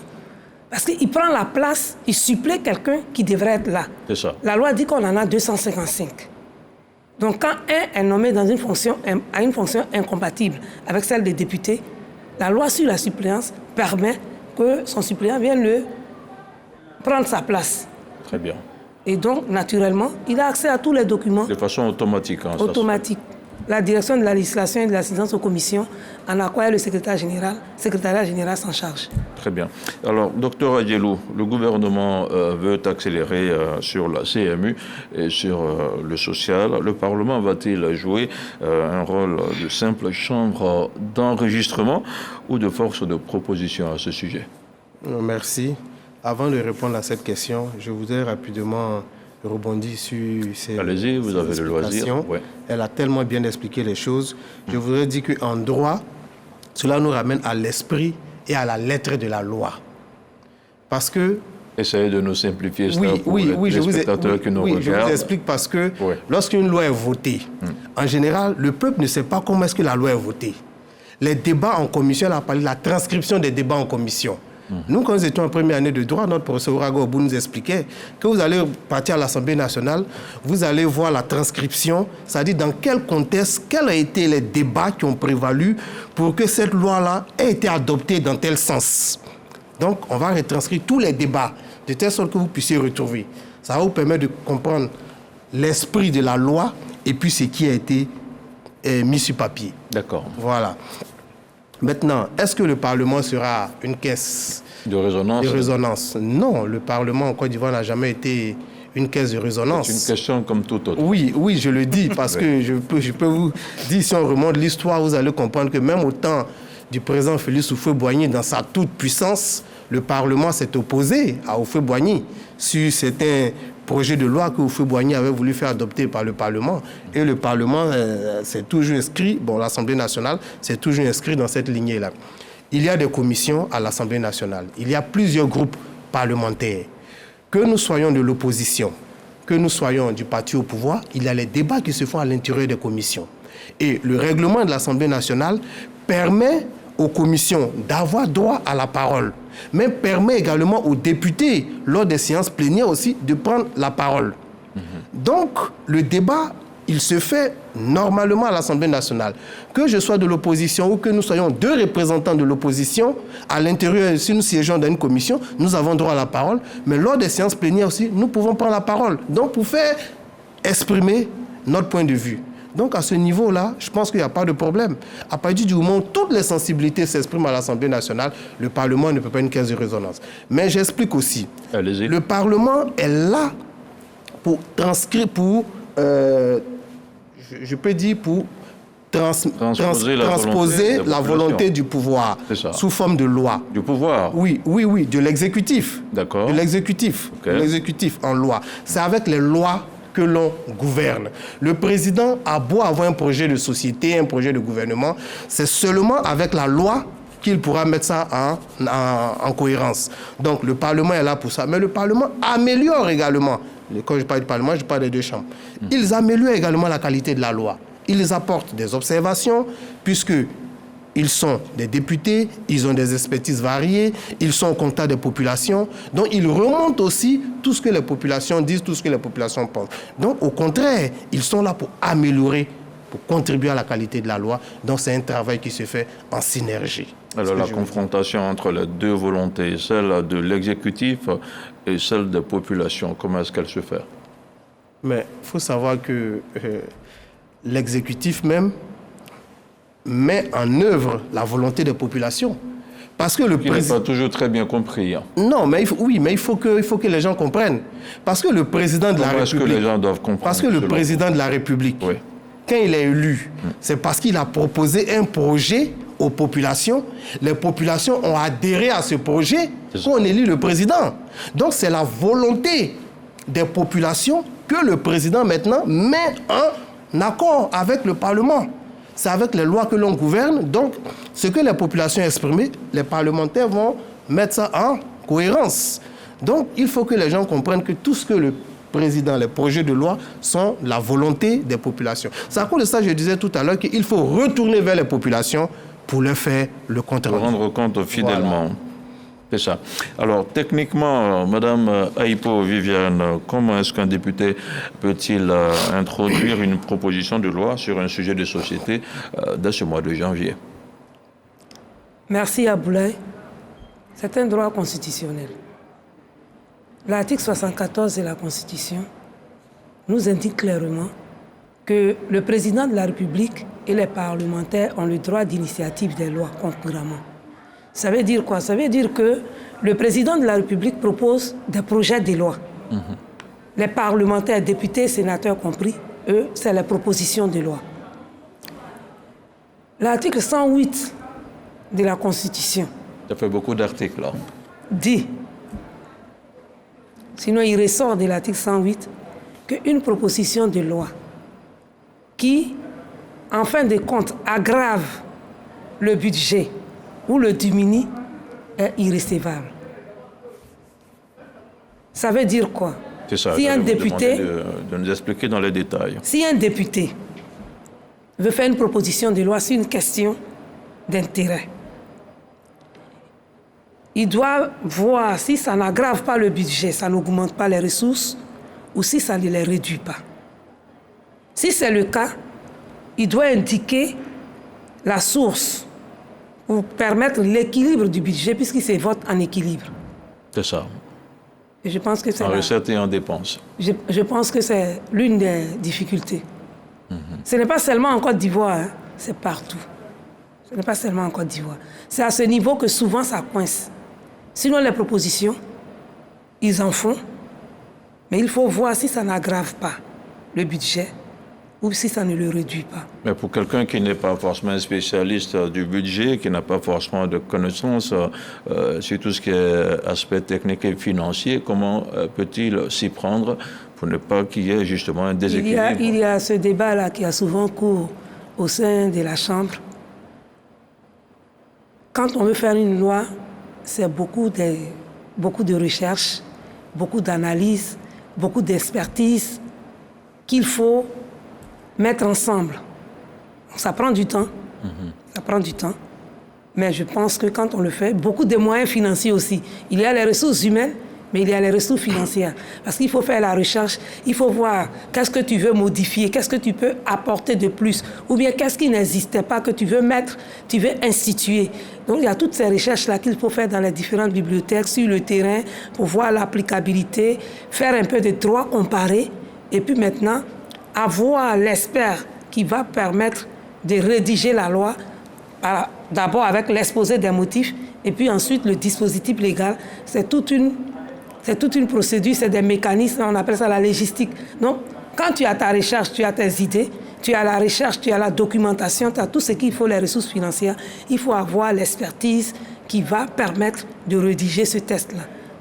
Eux-mêmes, ils trouvent les ressources, ils trouvent ceux qui peuvent les accompagner. Alors, à vous écouter, on a comme parfois l'impression que certains députés peuvent être soumis, sinon des textes peuvent être soumis à certains députés qui ne les ont pas forcément validés de façon antérieure. Bon, je ne saurais le dire. Je ne saurais le dire puisque au niveau de l'Assemblée nationale, on met tous les textes à leur disposition. Et les groupes parlementaires se réunissent. Et les députés aussi analysent. Nous faisons une analyse en amont qu'on soumet. Et sur ce point-là, je voudrais revenir à ce que M. Aguelou disait. On fait même la synthèse de tous les tests par année et nous les soumettons aux députés. Il y en a plusieurs, et je ne peux pas les citer pour ne pas faire de publicité, qui retournent pendant l'intercession ou même les week-ends, mais ça aussi c'est beaucoup de moyens, qui retournent vers les populations pour expliquer. Je connais même des députés qui ont sollicité des personnes pour aller expliquer comment les lois se votent et les lois qu'ils ont votées. Ils nous le demandent, hein. À chaque fois qu'ils votent les lois, ils nous disent, on fait les résumés, ça c'est systématique. Qu'est-ce que ça a apporté? Pourquoi? Comment? Qu'est-ce que la population doit faire? On met à leur disposition. Ils le font, mais je ne dirai pas que tout le monde le fait parce que je ne me déplace pas avec eux tous. C'est ça. Et je sais que ça se fait. D'accord, Ça se les fait. députés qui sont donc C'est pas- très ce actifs. ce n'est pas diffusé. Ce n'est pas diffusé parce que là encore, vous êtes de la communication, vous savez, soit c'est leur moyen de communication, donc il y en a qui les mettent sur leur réseau. J'étais avec telle population, on a parlé de temps, on a parlé de temps. Bon, ce n'est pas tout le monde qui regarde aussi certains réseaux sociaux. Mais pour déplacer les communicateurs, il faut y mettre les moyens. Sinon, ça se fait. Peut-être que ce n'est pas diffusé à grande échelle pour que tout le peuple sache. Je me souviens bien de la loi portant protection du patrimoine culturel en 2022. OK. Il y avait certains éléments du patrimoine qui ne devraient pas être bradés. Et surtout qu'on parlait du retour du Guigui Ayoko et tout ça. Et donc la restitution des objets volés et tout. Mais ceux qui sont sur place ne devraient pas être bradés. Parce que quand on réclame à l'extérieur, il ne faut pas qu'en interne, nous-mêmes, on permette à l'extérieur d'acquérir. C'est ça. Mais les députés se sont fait expliquer ce test-là. Expliquer. Et ceux surtout qui sont dans les zones où il y a les objets culturels, les masques, tout ça. C'est ça. Mais ils sont retournés. Ils ont expliqué parce qu'il y avait un certain nombre d'années, ils avaient 2 ans pour que les sanctions puissent être appliquées. Donc les députés sont retournés, ils se sont dit, si eux, ils n'expliquent pas, un membre de la population, un citoyen, peut penser que lui, c'est son objet culturel, il peut le mettre en vente, mais il peut être soumis à une sanction. Ils ont expliqué, ils expliquent. Je ne citerai pas de noms, mais récemment, il y en a eu plein de nombreux députés qui sont venus prendre les tests, qui se sont fait réexpliquer là où ils n'avaient pas bien compris, ou mieux adresser la question auprès des populations. Ça se fait, mais je ne dirais pas que tout le monde le fait, mais ils sont censés le faire. Vous n'avez pas forcément la certitude sur ce plan. Mais ils le font. Ils le font. Docteur Adjelou, avec un budget 2026 déjà voté fin 2025, quel est le pouvoir de contrôle réel des députés qui sont ce matin dans la salle sur l'exécution des dépenses en ce début d'année? Bon, je pense que c'est l'article 117 de la Constitution qui parle du contrôle de l'action gouvernementale et puis de l'évaluation des politiques publiques. C'est le contrôle et l'évaluation se fait soit par la question écrite, par la question orale, par les commissions d'enquête et puis par les missions d'évaluation. Bon, je sais aussi que le contrôle de l'action publique se fait aussi en amont et en aval, puisque au moment de l'analyse du test, il y a un contrôle qui se fait. Au moment du vote du test, il y a un contrôle qui se fait. Mais également, lorsqu'on a fini le test et que le test est en application, il y a également un contrôle qui se fait aussi, puisque après, on revient avec la loi de règlement. Très bien.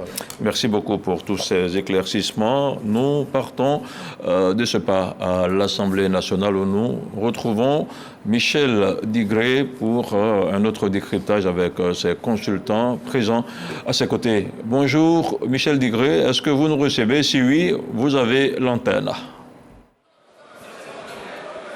Monsieur le Président de l'Assemblée nationale de Côte d'Ivoire, bonjour Ablaye Koné, téléspectateurs de RTI1, bonjour, nous sommes en direct du siège de l'Assemblée nationale au plateau. Les 253 députés de la 3e législature de la 3e République ont été convoqués par le nouveau président de la Chambre basse du Parlement, Patrick Achi. Cette cérémonie est présidée par le vice-président Koné Tiemoko Meïlé, représentant le chef de l'État. Elle se tient en présence de plusieurs présidents d'institutions, des autorités politiques, religieuses et traditionnelles également présents, plusieurs chefs de mission, de représentation diplomatique des pays amis, comme le prévoit l'article 94 nouveau de la Constitution.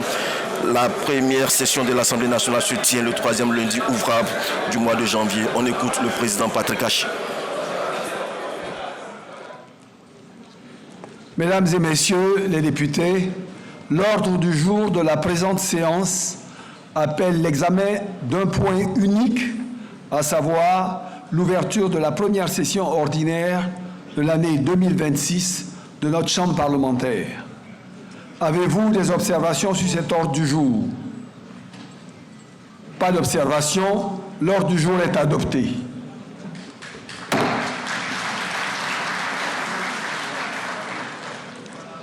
Chers collègues, passons à présent à l'examen de notre ordre du jour. Mesdames et messieurs les députés, L'ouverture de la première session ordinaire de notre Chambre pour l'année 2026 marque le début effectif des travaux de la législature 2026-2030 et ouvre une nouvelle étape de l'histoire de notre institution. Comme vous le savez, la cérémonie solennelle d'ouverture d'une session ordinaire offre au président de l'Assemblée nationale l'occasion de prononcer un discours. Permettez-moi donc de me livrer à cet exercice.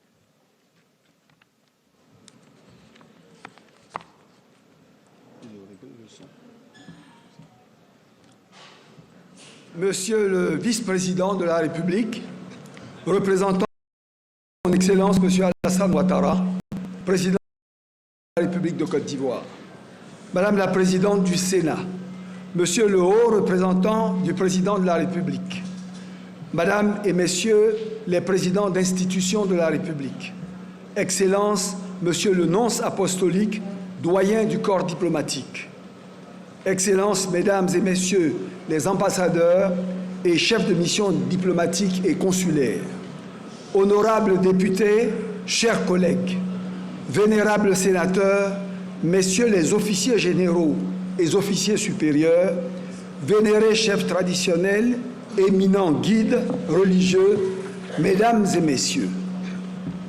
Après la séance inaugurale de la 3e législature, tenue samedi dernier dans cet hémicycle, nous voici de nouveau réunis, conformément à notre loi fondamentale, pour procéder à l'ouverture solennelle de la première session ordinaire de l'année 2026. Cette cérémonie constitue un moment majeur de la vie démocratique de notre pays, en ce qu'elle consacre le véritable démarrage de nos travaux parlementaires pour la législature 2026-2030. Il m'est particulièrement agréable de vous souhaiter à toutes et à tous la bienvenue dans cet hémicycle. Maison commune de la démocratie ivoirienne, lieu du débat, de la délibération et de l'expression de la souveraineté populaire. Je veux également adresser à chacune et à chacun d'entre vous tous mes vœux les plus sincères de santé, de paix et de réussite pour l'année 2026.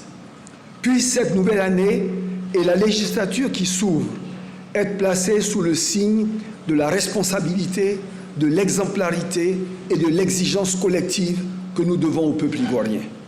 C'est ainsi, honorables députés, chers collègues, que nous renforcerons ce vivre ensemble républicain qui nous importe tant. Au moment où je prends la parole pour l'ouverture de la première session de notre législature, je voudrais saluer la mémoire de tous les anciens députés qui ont occupé un siège dans cette auguste assemblée depuis sa création, avec une pensée émue, je l'avoue, et toute particulière pour mon père, feu le député Hachi Jérôme, qui y siégea de 1959 à 1970.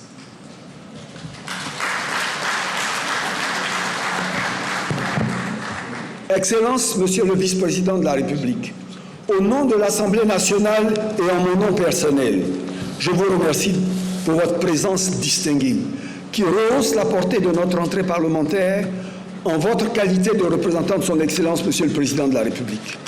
Je vous prie de bien vouloir transmettre au Président de la République l'expression de notre plus profonde reconnaissance pour son attention constante à notre égard et l'honneur qu'il nous fait en nous témoignant à nouveau sa confiance, ainsi que notre très haute considération pour son engagement inlassable au service de la nation. Homme d'État d'exception, bâtisseur infatigable, l'œuvre du président de la République, patiemment construite, parfois dans l'adversité la plus rude, a permis à notre pays de renouer avec la stabilité, la crédibilité internationale et l'espérance collective. Il a rendu possible ce que beaucoup jugeaient improbable, transformer l'épreuve en renaissance, l'incertitude en confiance, la fragilité, puissance maîtrisée. Que l'histoire, juste et implacable, lui rende la place qui est déjà la sienne parmi les grands hommes d'État de notre nation. J'associe à ces sentiments de gratitude son épouse, Mme Dominique Ouattara, pour son soutien toujours bienveillant, son engagement constant en faveur du progrès et du rayonnement de nos institutions, qui constituent une source permanente d'inspiration et d'encouragement. Madame la Présidente du Sénat, au nom des députés et en mon nom personnel, je vous remercie très sincèrement, ainsi que les membres du bureau du Sénat. Votre présence illustre avec éloquence la communauté de destin qui unit nos deux chambres, face complémentaire d'un même Parlement, et ce, depuis l'avènement de la Troisième République de Côte d'Ivoire, et sa modernité institutionnelle souhaitée par son Excellence, Monsieur le Président de la République, et approuvée par le peuple ivoirien. Je forme ainsi le vœu clair de perpétuer et de renforcer la parfaite synergie qui caractérise nos relations et nos institutions au service de la grandeur de notre nation. Monsieur le haut représentant du Président de la République, je vous exprime également toute ma gratitude pour votre présence si distinguée parmi nous ce matin. Je voudrais également rendre un hommage appuyé à mon prédécesseur, le président Adama Bictogo. Je salue le travail législatif important accompli au cours de la précédente législature, sur lequel nous nous appuierons avec respect et responsabilité. Je veux aussi honorer son action déterminée qui a permis de rehausser le rayonnement de notre institution, en particulier en matière de diplomatie parlementaire. Excellence, Monsieur le Vice-président de la République, l'honneur que j'ai eu de servir et d'apprendre durant de si nombreuses années aux côtés du Président de la République, son Excellence M. Alassane Ouattara, comme ministre, puis comme secrétaire général de la Présidence de la République, et enfin comme Premier ministre, chef du gouvernement, m'engage aujourd'hui d'une façon toute particulière. Son Excellence M. le Président de la République m'offre l'opportunité unique de tirer parti de l'expérience acquise à ses côtés pour utiliser pleinement les instruments que nous confère l'Assemblée nationale au service de la mise en œuvre effective de sa vision, approuvée avec ferveur par le peuple ivoirien lors des dernières élections, celle de bâtir une grande Côte d'Ivoire, toujours plus stable, solidaire et ambitieuse. Monsieur le Vice-président de la République, Mesdames et Messieurs les présidents des institutions, chers collègues députés, Mesdames et Messieurs, le monde dans lequel s'ouvre cette législature est un monde de rupture. Rupture géopolitique, avec un affaiblissement durable du multilatéralisme, une montée des rapports de force et des crises majeures, militaires et quelquefois meurtrières. Rupture économique, marquée par la fragmentation des échanges, la raréfaction des ressources financières et la contraction de l'aide au développement. Rupture sociale et technologique, où l'accélération numérique et l'intelligence artificielle redessinent en profondeur le travail, la production et les rapports entre les sociétés. Dans ce contexte, les déséquilibres se creusent, une concentration extrême des richesses. Moins de 1% de la population mondiale détient près de 50% du patrimoine mondial. Des tensions alimentaires persistantes pour plus de 730 millions de personnes qui, chaque jour, sont dans une instabilité accrue dans de nombreuses régions du monde. Ces fractures ne sont pas abstraites. Elles ont des conséquences directes sur nos économies, nos sociétés et nos États. Dans notre sous-région, ces tensions prennent une forme encore plus concrète. Les crises sécuritaires, politiques et économiques rappellent une vérité essentielle. La stabilité n'est jamais un héritage garanti. Elle est une construction quotidienne, exigeante, qui repose sur la solidité des institutions, la responsabilité des dirigeants et la confiance des peuples. C'est dans cet environnement incertain que la Côte d'Ivoire a fait depuis 2011, et grâce à son Excellence M. Alassane Ouattara, un choix clair, celui de la stabilité, de la réforme et de la projection dans le long terme. Stabilité politique par la préservation de la paix civile, Stabilité économique par la poursuite d'une croissance soutenue et d'investissements structurants. Stabilité institutionnelle, enfin, par le fonctionnement régulier et crédible de ces institutions démocratiques. Mais cette stabilité n'est ni un acquis, ni un privilège. Elle est une responsabilité. Elle appelle des lois justes, des choix budgétaires rigoureux et une action publique lisible, orientée vers l'avenir, porteuse de progrès et de résultats tangibles. Dans ce monde instable, la solidité de nos institutions et la performance de leurs actions constituent notre première ligne de défense. Et le Parlement, au cœur de cette architecture, en est l'un des piliers essentiels. Excellences, Mesdames et Messieurs, honorables députés, en octobre 2025, le peuple ivoirien a fait un choix souverain en renouvelant avec ferveur sa confiance au président de la République, son Excellence M. Alassane Ouattara. Ce choix portait une ambition assumée, celle d'accélérer la transformation de notre pays dans la stabilité politique, la croissance économique et le progrès social. En décembre, les élections législatives sont venues confirmer cette orientation en donnant à l'Assemblée nationale une majorité large au RHDP, notre parti, pour accompagner la mise en œuvre du projet pour une grande Côte d'Ivoire. C'est une vision structurante, c'est un choix historique avec un objectif central, faire de la Côte d'Ivoire un pays à revenu intermédiaire de la tranche supérieure. C'est le choix d'un pays qui veut transformer sa croissance en une prospérité toujours plus forte et partagée. Le choix d'un pays qui investit dans son capital humain, de l'école à l'université pour préparer sa jeunesse au métier de demain. C'est le choix d'un pays qui modernise son agriculture, s'industrialise, transforme localement ses ressources, développe son secteur privé et crée durablement de la valeur sur son sol pour toutes les Ivoiriennes et tous les Ivoiriens. C'est le choix d'un pays qui renforce son système de santé, modernise ses infrastructures, sécurise son approvisionnement énergétique et réduit les inégalités sociales et territoriales. C'est un choix d'un pays qui connaît la valeur sans pareille de la paix et de la stabilité, qui investit dans sa défense pour sécuriser ses progrès et dans le rassemblement des hommes et leurs talents pour les accélérer. L'Assemblée nationale aura, dans cette trajectoire, aux côtés du gouvernement, une responsabilité déterminante. Car sans loi, il n'y a pas de transformation durable. Sans budget orienté vers l'avenir, il n'y a pas de progrès réel. Notre rôle est de traduire cette vision de son Excellence, Monsieur le Président de la République, en actes concrets, mesurables et utiles, afin de faire gagner la Côte d'Ivoire et d'améliorer durablement la vie des Ivoiriens. Honorables députés, chers collègues, le temps de la Grande Côte d'Ivoire est venu et nous allons y travailler avec notre volonté la plus farouche. Et cette Grande Côte d'Ivoire va exiger de nous un grand Parlement, c'est-à-dire un Parlement à la hauteur de l'histoire qui s'écrit. Une Assemblée nationale plus forte par la qualité de son travail, l'audace de ses idées, la constance de ses méthodes et la clarté de ses responsabilités. Une grande Assemblée nationale qui ne se proclame pas, elle se construit.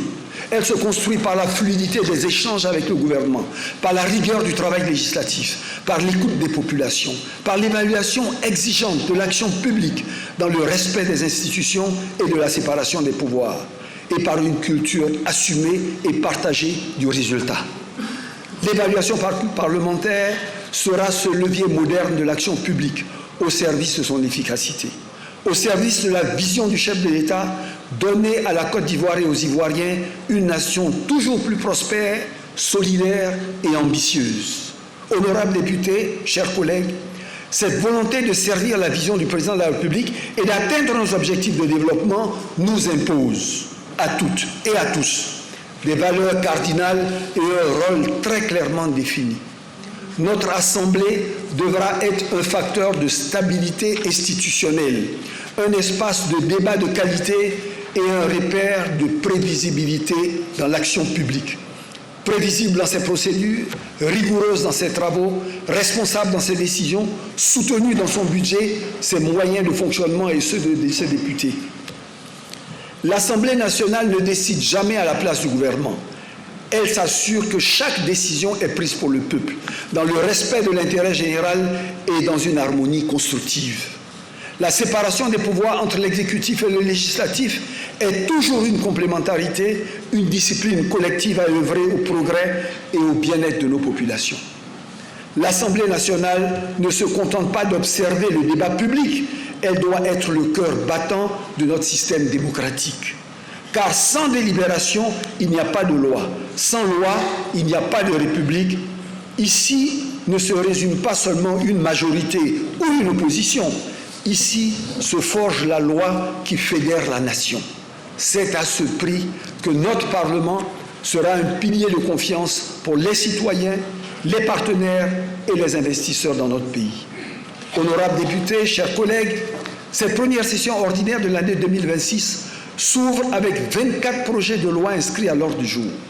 6 projets de loi ordinaires, 13 projets de loi de ratification d'ordonnances et 5 projets de loi d'autorisation de ratification de conventions internationales.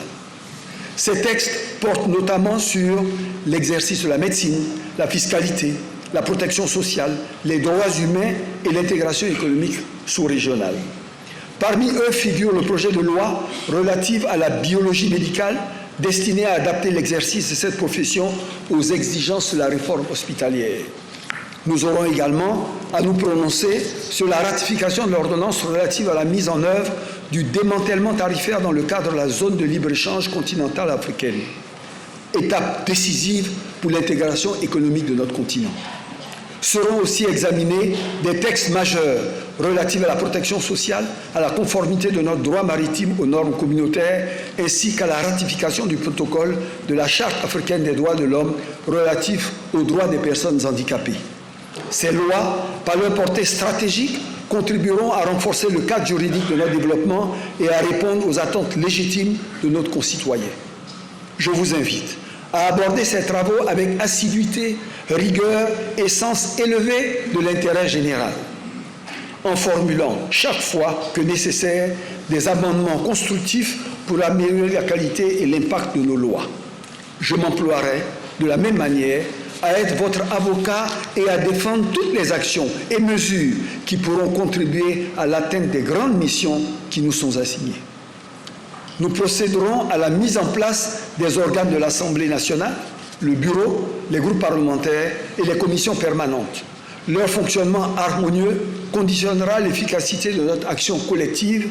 Enfin, nous œuvrerons au renforcement de la place de notre institution dans le champ de la coopération interparlementaire en garantissant nos acquis et en favorisant l'ouverture de nouveaux chapitres. Monsieur le vice-président de la République, Mesdames et Messieurs les présidents des institutions, chers collègues députés, Mesdames et Messieurs, en ouvrant cette première session ordinaire de l'année 2026, nous ouvrons une séquence de responsabilité, de maturité démocratique et de travail exigeant au service de la nation. Le président de la République, son Excellence M. Alassane Ouattara, a donné à notre pays une vision claire et une trajectoire lisible. Bâtir une grande Côte d'Ivoire stable, solidaire et ambitieuse à l'horizon 2030. Aux côtés du gouvernement, l'Assemblée nationale a désormais la responsabilité de transformer cette vision en résultat incontestable au bénéfice de chaque Ivoirienne et de chaque Ivoirien, grâce à un débat législatif de qualité, empreint de respect républicain, dans une quête constante du bien commun. Pour ma part, je réaffirme mon engagement à conduire les travaux de cette Assemblée avec impartialité, équité et exigence, dans l'écoute des convictions de chacun et dans une fidélité absolue à l'intérêt général. Ensemble, faisons de cette législature un pilier de stabilité démocratique, un moteur de transformation économique et sociale et un levier décisif pour la réussite de la Côte d'Ivoire. Vive l'Assemblée nationale, vive la République et que vive la Côte d'Ivoire. Je vous remercie de votre attention.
Voilà, on vient d'écouter à l'instant... Sur ce, mesdames et messieurs, les députés, distingués invités, conformément à l'article 94 alinéa 2 de la Constitution, je déclare ouverte la première session ordinaire de l'année 2026.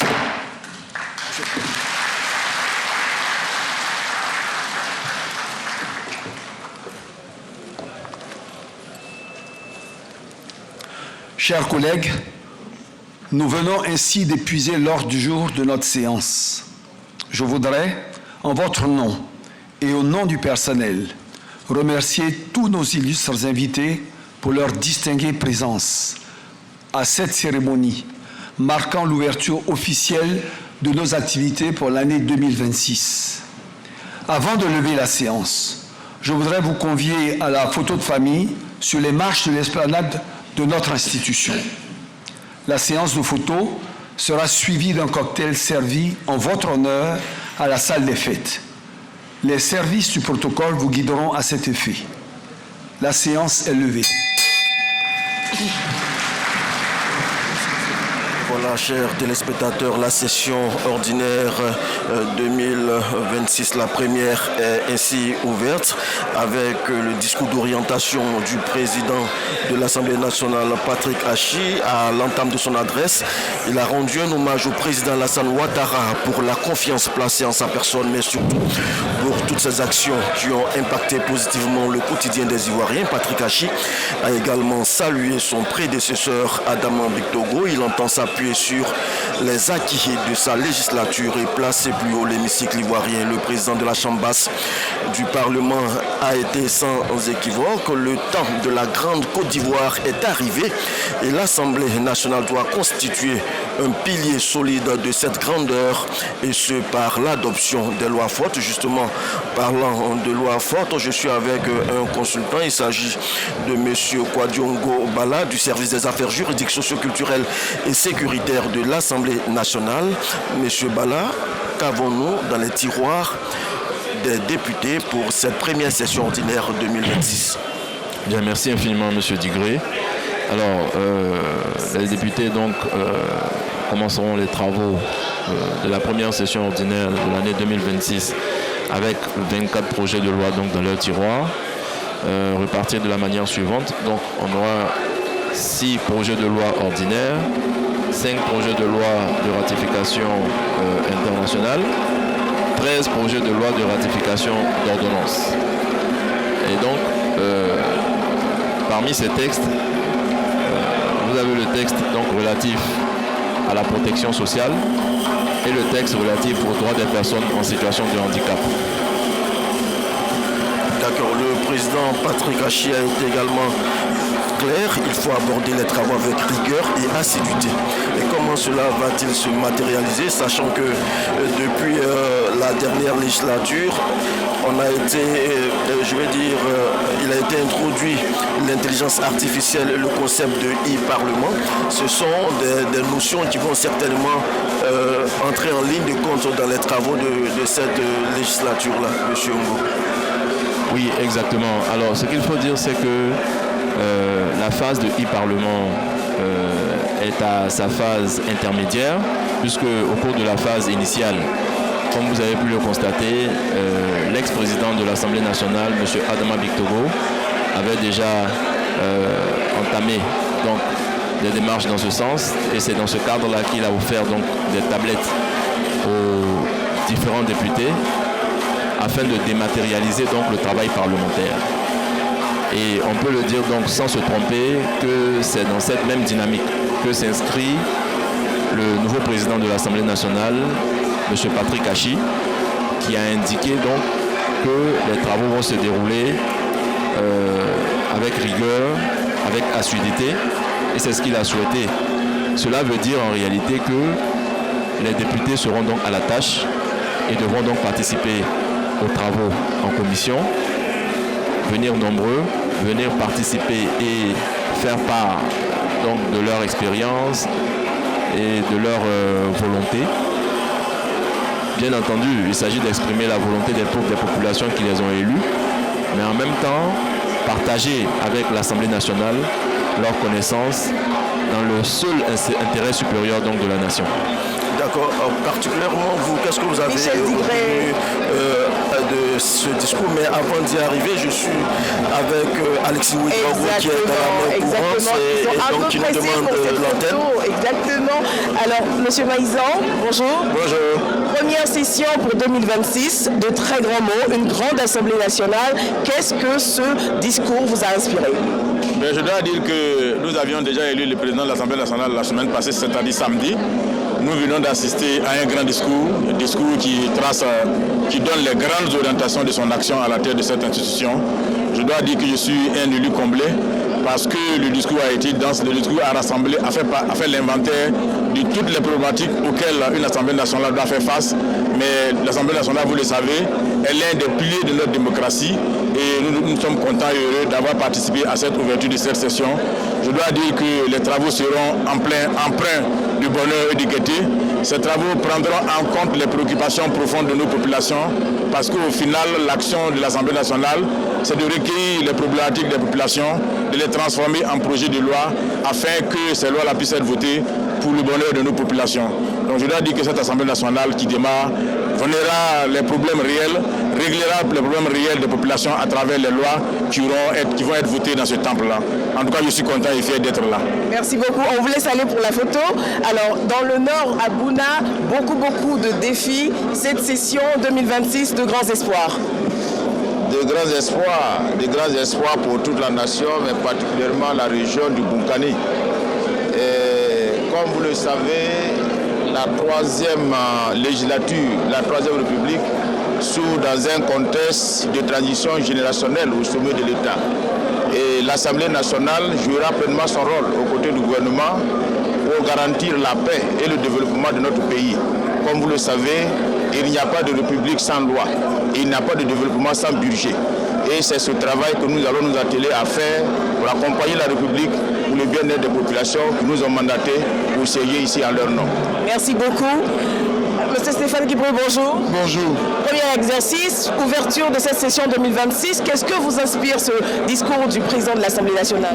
C'est un discours rassembleur. C'est un discours qui dit que nous viendrons pour parler de l'intérêt de nos populations, du peuple de Côte d'Ivoire. C'est un discours qui parle de Côte d'Ivoire, qui parle de développement de la Côte d'Ivoire. Je pense que le président de l'Assemblée a tenu un bon discours.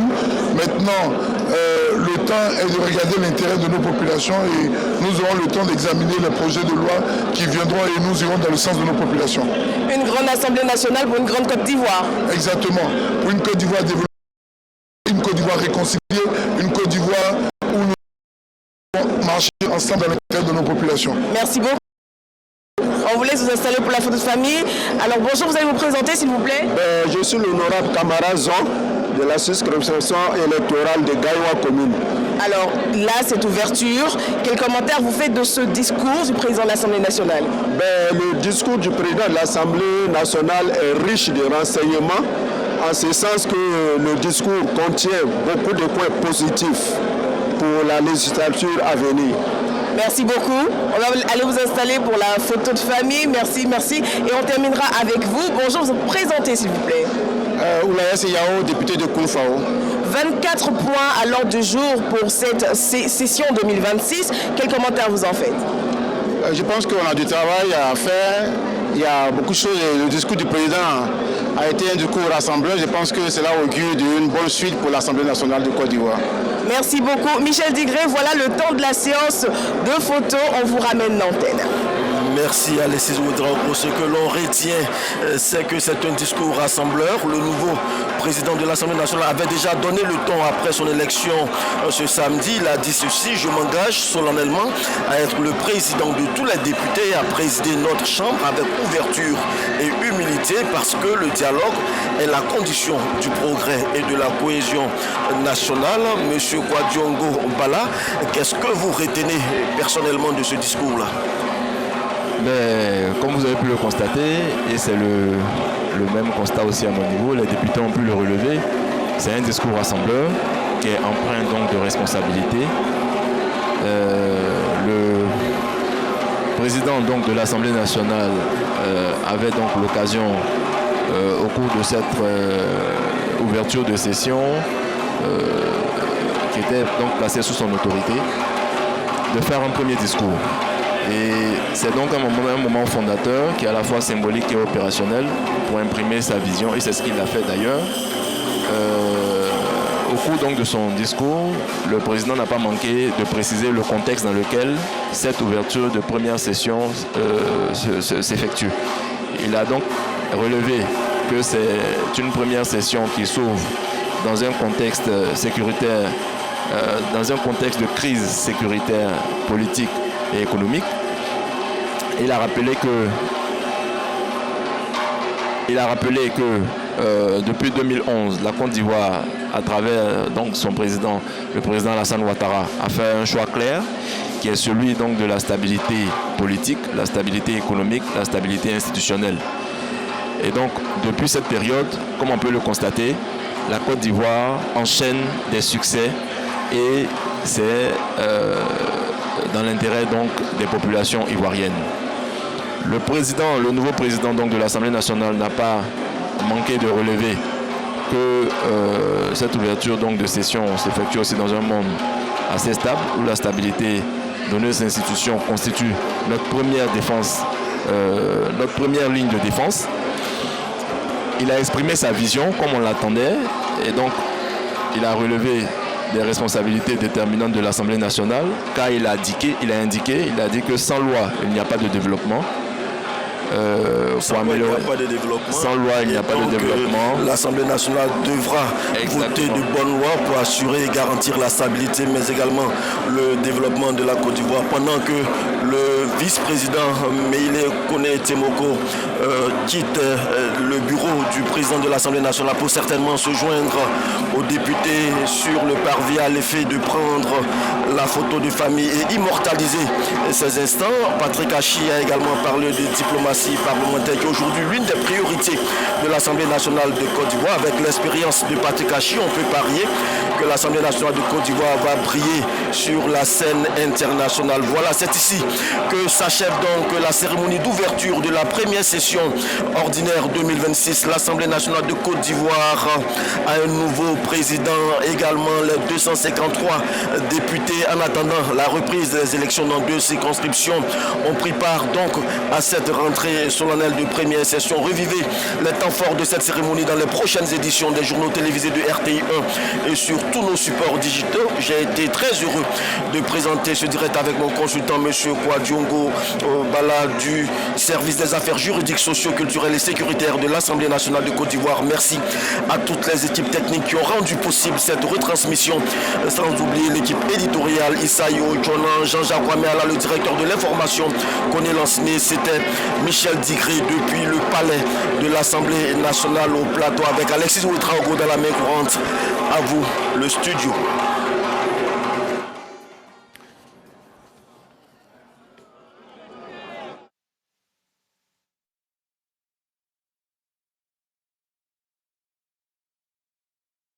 Une effervescence et une très belle effervescence au palais de l'Assemblée nationale à Abidjan Plateau. Merci à Michel Digré pour ce temps d'antenne. Alors, chers invités, ce qui met fin à cette émission, on vient d'écouter le discours du président Patrick Achi. Réaction à chaud. Viviane. Aïe. Merci Aboulaye. Oui. Il a donné les axes. Le président de l'Assemblée nationale vient de donner les axes de son plan de travail pour la législature. Il a parlé d'humilité, exercer sa fonction avec humilité, avec rigueur, mais il a précisé avec exigence. Avec exigence. Un travail bien fait, fait à temps, fait dans les normes, comme il se doit, dans l'intérêt de l'Assemblée nationale, mais également dans l'intérêt des populations. Donc, au-delà de ce qu'il dit pour atteindre la Grande Côte d'Ivoire, que ce soit les députés, que ce soit le personnel administratif, nous devrons nous mettre au travail. Au travail, être minutieux, rigoureux, parce que l'exigence à satisfaire, c'est celle du président qui veut atteindre ses objectifs. Merci beaucoup, Viviane Aïpo. Ça sera votre mot de la fin. Alors, quelle sera la couleur politique de cette législature, plus libérale ou plus sociale, docteur Yelou? Bon, pour ceux qui suivent depuis longtemps le président de la République, le président de la République, il est pragmatique.